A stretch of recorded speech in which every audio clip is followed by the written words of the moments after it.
All right, hi guys. I'm going to tell you a vulnerable story, my vulnerability, about something that happened this week with me, with my man. So, I've been learning over the last couple of years what it means to be vulnerable in relationships and how important that is. And something that I didn't used to understand, that I now very, very much so understand, is that when we're vulnerable in relationship with someone, it creates safety. And it also creates the ability to share and feel empathy with others. So something happened this last week. It was something very silly, but it totally triggered my abandonment wounds. And I rationalized it and intellectualized it. My boyfriend wasn't responding to my texts. And I was in my mind going, well, I know he's busy with his kids, and I know he had a class, and he may have been driving, and I was thinking all of these things to myself, but really what was happening underneath all of that was I was having this abandonment wound kick up really big. And the next day I noticed that he was texting me, and I wasn't responding to his texts as much as I usually do. And later that evening, when he called me, he was so vulnerable. And he said, Heather, when you didn't respond to my texts, I felt really sad. And I felt abandoned, and I was wondering what was going on. Are you okay? Now, this vulnerability that he did with me was so different from anything I've ever experienced in the past.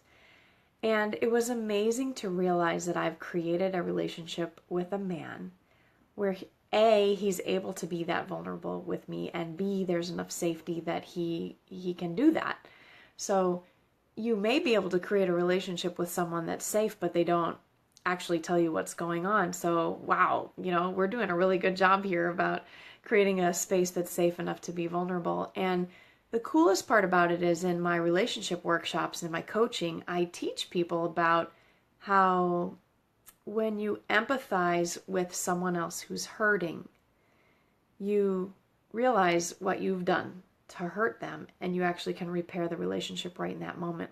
And the other person, when they see you feel them, instant forgiveness happens, which is exactly what happened. So when he said, hey, Heather, you hurt my feelings when you didn't reply to my texts, I was like, oh man, I hurt your feelings? I don't want to hurt your feelings. That's horrible. I really messed up by not replying to your texts, and was able to empathize with him and clear the air so quickly, where in the past I've had relationships, maybe you can relate to this, where let's say you didn't text your partner, for example. That's the example we're using, but let's say you didn't text them, and instead of saying, hey, my feelings are hurt, are you okay?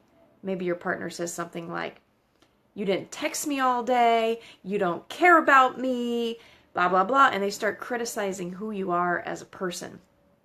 It's like emotional gymnastics to try to reply to that person with empathy and to try to understand how they're feeling when they're attacking you.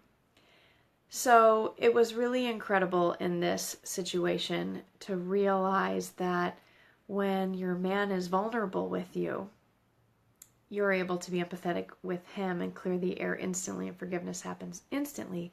And you keep this nice, safe, clear environment. Was such a great lesson to me, because the previous day I hadn't even been willing to share because I experienced so much trouble with vulnerability.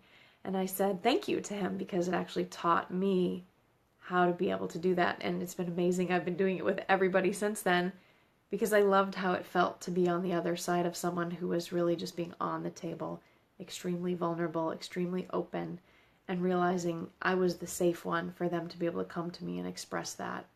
We were able to resolve super fast, super, super easy. So I hope this is supportive for you guys. I was talking to one of my coaches, and for business actually, and she was saying, Heather, look at how far you've come. A few years ago, you probably wouldn't have even known how to handle a man who was that vulnerable. And it's true. Sometimes when we're in our masculine, when we're as women, we're in our masculine, and we see a man or anyone else come to us so vulnerably, it's easy to run right over that. It's easy to be like, hey, you puss, suck it up, buttercup. Get on with it, move on. Like, so what if I hurt your feelings? Like, are you kidding me? Which of course then just ends up creating more resentment in the relationship and distance, and definitely not connection and intimacy. So if you're working on connection and intimacy and you actually want connection and intimacy, I suggest you let your man be vulnerable, be a safe space, start sharing yourself vulnerably and see what happens. Even though it might be scary and you think that you might get hurt more, it's amazing how you actually get hurt less when you're with someone who's safe. Do not do this with somebody who's not safe. It's not worth it. You'll just get hurt. So you get to trust yourself and know who's safe and who's not. I hope this was supportive. Love you guys.